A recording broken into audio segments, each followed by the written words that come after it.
आपका जब आश्रय पुष्ट हो जाएगा किशोरी जी के गोरे चरणारविंद में, तो लौकिक, पारलौकिक, अलौकिक सब चिंताओं की पूर्ति हो जाएगी जो आप चिंतन करोगे। या भूल चूक हो जाने पर कोई पाप, कोई भयानक प्रारब्ध, रोग, दंड, कोई भी उस पर अपना प्रभाव नहीं दिखा सकता।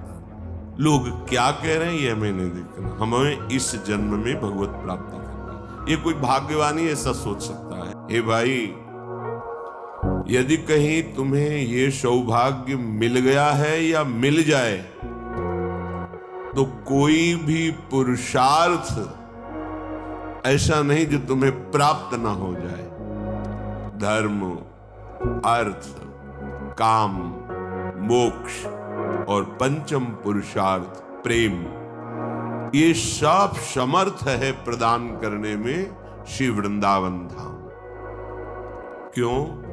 क्योंकि राधा मुरली मनोहर चरण विलासेन धन्यायाम, यहां की जो पावन भूमि है, इसमें हमारे प्रिया प्रीतम के चरण चिन्ह हैं। प्रिया प्रीतम यहां विहरण करते हैं। त्रिभुवन में जो ब्रह्मा जी के द्वारा रचित सृष्टि है, उसमें भी बड़े पावन पावन महामहिम पुरियां, स्थान आदि हैं, पर श्रीधाम वृंदावन ये अनादि अनंत ब्रह्मा जी को भी प्रकट करने वाले प्रभु नारायण को भी जिन्होंने अपने अंश से प्रकट किया, वो नित्य बिहारी प्रभु लालजू महाराज, श्री लालजू महाराज और लाडलीजू महाराज, ये दोनों युगल सरकार यहां विहरण करते हैं। श्री लाडलीजू के चरणों का जो चिंतन करते हैं, तो हित सजनी स्वरूपा महाप्रभु हरिवंश चंद्र जी कह रहे हैं, चिंतामणि प्रणमताम ब्रज नागरीणाम। हमारी जो स्वामिनी जो है, इनके जो चरणों का आश्रय लेता है, तो चिंतामणि का तात्पर्य होता है चिंतित वस्तु को प्रदान करने में समर्थ। आपका जब आश्रय पुष्ट हो जाएगा किशोरी जी के गोरे चरणारविंद में, तो लौकिक, पारलौकिक, अलौकिक सब चिंताओं की पूर्ति हो जाएगी जो आप चिंतन करोगे। कोटि कल्प तरु भी समानता यहाँ के लता और रज के बराबरी नहीं कर सकते। फिर स्वामिनी जी के अद्भुत महामहिम गोरे चरणारविंद के, जिसने श्री लाडली जी के गोरे चरणों का आश्रय लिया, तो शाप, ताप, रोग, शोक, दारुण दुखहारी। क्यों? क्योंकि लाल इष्ट दुष्ट दलन कुंज भवन चारी, श्याम हृदय भूषण जित दूषण हित संगी, श्री वृंदावन धूरी धूसर रास रसिक रंगी, शरणागत अभय विरद पतित पावन। बाने व्यास से अति अधम आतुर को न समाने, श्री राधा प्यारी के चरणारविंद शीतल सुखदायी। जो गोरे चरणारविंद का आश्रय लिए हैं, कोई भी साप, दैहिक दैविक भौतिक ताप या भूल चूक हो जाने पर कोई पाप, कोई भयानक प्रारब्ध, रोग, दंड, कोई भी उस पर अपना प्रभाव नहीं दिखा सकता। आ सकते हैं पर निष्प्रभावित हो जाएंगे, क्योंकि प्रियाजू के चरणों का आश्रय लिया। मुरली मनोहर आज तक जितने भी महापुरुष हुए हैं, चाहे ज्ञान मार्ग के हो, चाहे योग मार्ग के हो, या भक्ति मार्ग के हो, या प्रेम मार्ग के हो, इन्हीं की चरण रज के प्रभाव से ही वो तत्व बोध, वो परमात्म बोध, वो भगवत साक्षात्कार या भगवत प्रेम कहीं भी कोई भी उपासना कर रहा हो, ये सब इनकी चरण रज का प्रताप। यत पाद पंकज पराग निशीवत नप्ता, योग प्रभाव विदिता खिल कर्म बंधा। जिनके चरण रज का आश्रय लेने पर योग का जो परिणाम है, कर्म बंधनों का नाश करके तत्वबोध हो जाना, परमात्म स्थिति प्राप्त हो जाना, वो सहज इन्हीं के चरणों से होता है। एक बार सदगुरुदेव भगवान कह रहे थे, किसी की एक प्रीतम होता है सांसारिक, तो फूली नहीं समाती, गर्भ से ठसक से श्रृंगार करके चलती है। हमारे तो दो दो प्रीतम और अविनाशी है, चिदानंद है और करुणा समुद्र है, कि जहां बिहरत दो प्रीतम को, अनुपम गौर श्याम तन शोभा, बन बरसत सुख पुंज, बिहरत दो प्रीतम। ऐसे श्री राधा मुरली मनोहर चरण विलासेन धन्यायाम। अभी इसी क्षण आज वर्तमान में यहां लीला हो रही, वर्तमान में प्रभु विराजमान है। चिदानंद लीला काल के अधीन नहीं है, कालातीत है, तीन गुणों से रचित माया के अधीन नहीं, मायातीत है, द्वंद्वातीत है। श्रीधाम वृंदावन में वृंदावन भूमि मन्ने परम पुमर्थो मनागपि प्रणयः। मन से यदि थोड़ी भी प्रीति वृंदावन के प्रति हो गई है, कि हमारा तो जीवन प्राण साधन सर्वस्व वृंदावन है, वृंदावन वृंदावन वृंदावन, बोले अब कोई भी पुरुषार्थ तुम्हारे लिए दुर्लभ नहीं है, चाहे धर्म हो, अर्थ हो, काम हो, मोक्ष हो, प्रेम हो, जो तुम्हें चाह होगी, युगल सरकार के चरणारविंद की रज से युक्त ये रज ब्रह्मेश्वरादि सुदरूह पदारविंद श्रीमत् पराग परमाद्भुत वैभवायाः सर्वार्थ सार रसवर्षी, सर्वार्थ सार रसवर्षी, समस्त पुरुषार्थों का सार प्रेम रस की वर्षा करने वाली स्वामिनी जी और उनकी जो चरण धूलि है, उनके श्री चरण पंकज का जो पराग ये रज रानी है, अद्भुत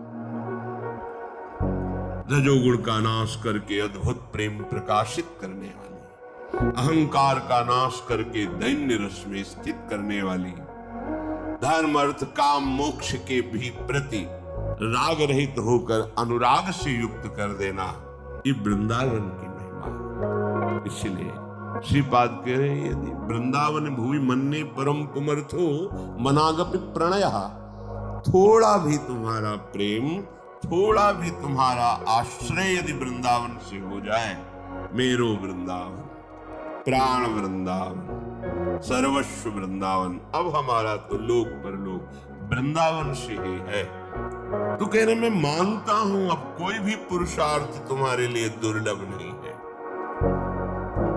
अगर यहां एक दिन, दो दिन, चार दिन व्यतीत करते हैं तो बड़ी महिमा है। जब लक्ष्मण जी ने डांटा इशारे से केवट को कि प्रभु कह रहे नाव लाओ और तुम बातें बना रहे हो, शीघ्र करो, तो देखो महाराज मुझे कोई भय नहीं है, बरतीर मारे लखन पे जब लगे न पाए पखारे, मुझे अब कोई भय, मैंने तो ठान लिया है आपके चरण पखार कर ही नाव में बैठा लेंगे, भले लक्ष्मण जी मुझे तीर मार दे, क्योंकि गुस्सार है, मेरा परम लाभ होगा। क्या परम लाभ होगा? मरता हूं कहां सुच गंगा के तीर, रघुनाथ सुनाथ निहारत है, अपराध यही बस दास है, प्रभु के पद पदुम पखार। कहां मर रहा है? गंगा के। कौन मार रहा है? रघुनाथ जी के प्राण पी लखनलाल। अपराध क्या है? चरण पखारना चाहता था। साक्षी कौन है? स्वयं रघुनाथ जी। कह रहा मुझे कोई भय नहीं है। फिर जाऊं अरे प्रिया प्रीतम बिहरण तुम्हें, उनका महल उनके दरवाजे पे हम प्राण त्याग रहे, हमारी गति, हमारी कोई चिंता नहीं, निश्चिंत हो जाओ। थोड़ी भी तुम्हारे हृदय में यदि वृंदावन के प्रति समर्पण बुद्धि आ गई है, अलौकिक धाम,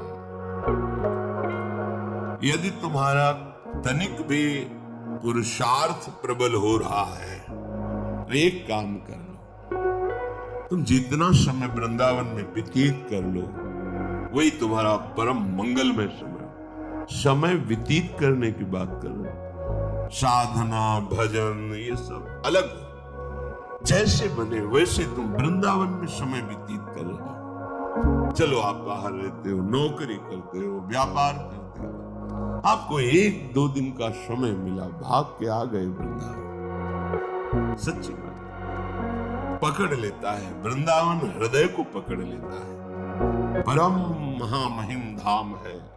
आप कल्याण का कोई भी विषय हमारे हृदय में चिंता नहीं पैदा कर सकता। ये बहुत बढ़िया समय मिल गया है। वृंदावन आना दुर्लभ था, बहुत बढ़िया कलयुग भगवान ने कृपा की।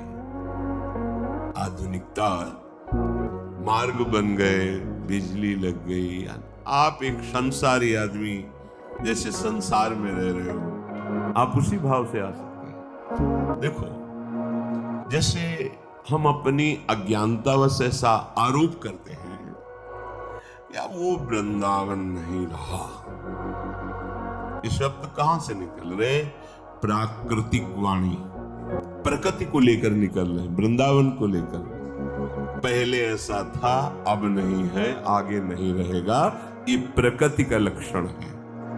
वृंदावन धाम है, जैसा था वैसा ही है और वैसा ही रहेगा। प्राकृतिक वस्तुएं भी अपना प्रभाव बिना दिए हटती नहीं है। किसी भी प्राकृतिक वस्तु का संयोग कीजिए, आप थोड़ा विवेकवान है तो आप देखेंगे उसकी आसक्ति आपके चित्त में रह गई। वस्तु तो चली गई, भोग तो चला गया, व्यक्ति तो चला गया, स्थान परिवर्तन हो गया, पर उसकी स्मृति, उसकी आसक्ति है प्राकृतिक वस्तुओं की। फिर धाम तो चिदानंदमय ही अपना प्रभाव क्यों नहीं दिखाएगा?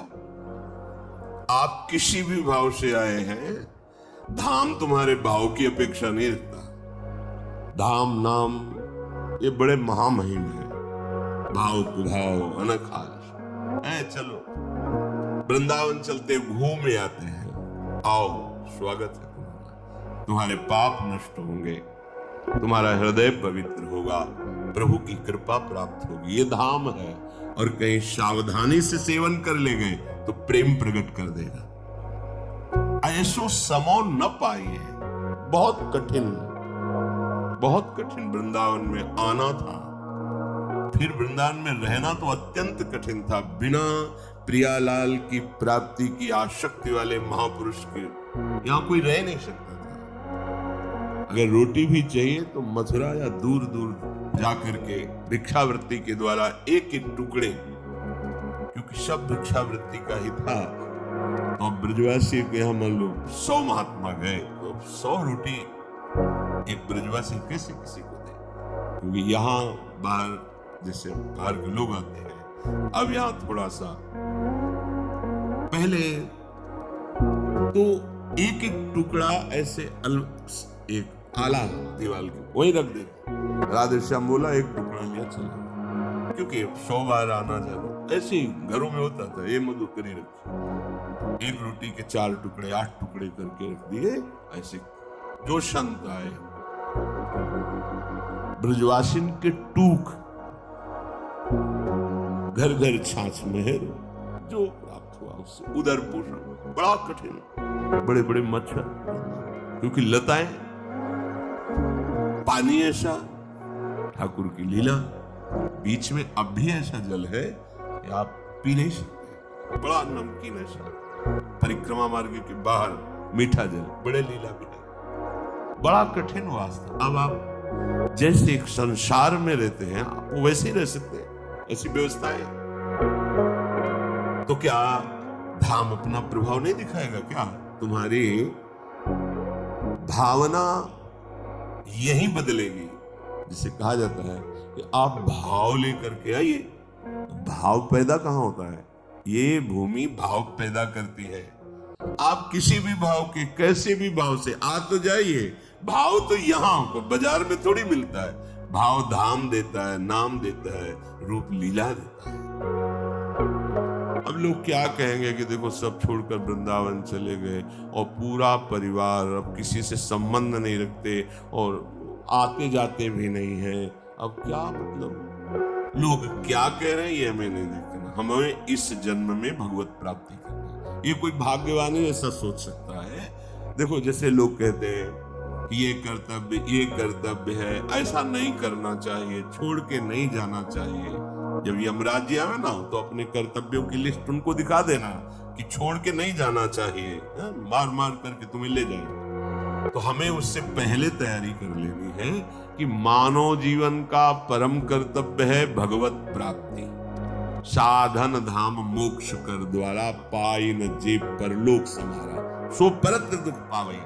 अब जो संसार को सत्य मान रहे हैं, प्रगट भोगों को सत्य मान रहे हैं, प्रगट संबंधों को सत्य मान रहे हैं, वो उसी को सुख और सत्य मानकर भोगते हुए उनको ये तो बुरा लगता ही है, हमारा वृंदावन चला जाएगा। मानो माया उसके अंदर से प्रेरणा करती है कि ये तो हमारे पाले से निकल गया, हमारे फंदे से निकल गया, अब वो आपका विरोध शुरू करेंगे, भावात्मक दबाव डालेंगे, संबंधात्मक दबाव डालेंगे। जैसे बच्चों ने सिखा इमोशनल ब्लैकमेल है, वो दबाव डालेंगे, भावात्मक। मन से वचन से तुम ये बात अच्छी तरह समझ लो, जो तुम्हें धाम नाम प्रभु के चरण आश्रय में बाधा पहुंचावे तो उससे बड़ा शत्रु कोई नहीं। क्योंकि संसार का शत्रु भोगों में बाधा पहुंचाता है, सांसारिक पदों में बाधा पहुंचाता है, सांसारिक उन्नति में बाधा पहुंचाने की चेष्टा करता तो शत्रु है। लेकिन बड़ा शत्रु वो है जो भगवान से विमुख कर दे, भगवत धाम से, भगवत नाम से, भगवत भक्ति से। किसी ने कहा कि हमारे घर के जनों ने हमारी कंठी तोड़ दी, हमारे ग्रंथ आदि हटा दिए और बिल्कुल हमें कमरे में बंद कर दिया, तुम भजन नहीं कर सकते हो। क्या है ये? क्या है? शराब की बोतल फेंक दी, मुझे डांट लगाई, आज के बाद शराब नहीं पियोगे, फोन दिखाओ, किसी से गलत बात नहीं करोगे, गलत दृश्य नहीं देखोगे, गंदा आहार नहीं करोगे। अब तुमने ये नशा सीख लिया, अब तुम्हें कमरे में 1 महीने बंद रखेंगे, सब भोजन देंगे लेकिन नशा नहीं। ये बात समझ में आई? भजन, भगवदाश्रय, ये कंठी खिलवाड़ नहीं है। अगर ये गले में बंधी तो यमदूत नहीं छू सकते, लेकिन उनको भेजना है वहीं, इसे तोड़ो, हटाओ इसको। अंदर से माया अपना ममत्व दिखा करके भगवत विमुख। इसीलिए जब मीरा जी ने पत्र में लिखा गोस्वामी तुलसीदास जी को कि ये जो निज जन कहे जा रहे हैं, बहुत विरोध कर रहे हैं, मुझे क्या करना चाहिए? क्योंकि संतों के वचन ही प्रमाण है। तो गोस्वामी जी ने अपनी इष्ट निष्ठा से लिखा। मीरा जी की इष्ट निष्ठा कि गिरधर के भजन में निज जन ही बहुत विघ्न कर रहे हैं। गोस्वामी जी ने अपनी इष्ट निष्ठा में जाके प्रिय न राम बैदेही तजिए ताहि कोटि बैरिशम यद्यपि परम स्नेही। चाहे जितना स्नेही संबंधी हो, यदि भगवान से विमुख करता है तो बहुत बड़ा शत्रु है। वो तो कह रहे हैं करोड़ों दुश्मनों की भी बराबरी वो नहीं, वो उससे भी बड़ा दुश्मन, क्योंकि करोड़ों दुश्मन सांसारिक बातों के होंगे। इसने तो हमारे जीवन का लक्ष्य प्राणाराध्य प्रभु से विमुख करने की बात कर दी। प्रहलाद जी जब हिरण्यकश्यप के समीप आए, मां ने श्रृंगार करके भेजा था, अभी 5 वर्ष की अवस्था है, भगवत अनुराग से छके हुए साष्टांग दंडवत किया, उतर के सिंहासन से गोद में बैठा, दुलार कर, बेटा तुम्हें क्या प्रिय लगता है? पिताश्री, भगवान की नवधा भक्ति से बढ़कर और कुछ प्रिय नहीं। श्रवणम कीर्तनम स्मरणम विष्णु पाद सेवनम अर्चनम बंदनम दास्यम सख्यात में उठा के पटक दिया। फिर पिताश्री नहीं बोला, मैंने कहा दैत्यराज 5 वर्ष का बालक, साष्टांग दंडवत, पिताश्री और गोद में। पसंद क्या? हरि भक्ति। पटक दिया उठा। किसने ऐसी शिक्षा दी सबोध बालक को?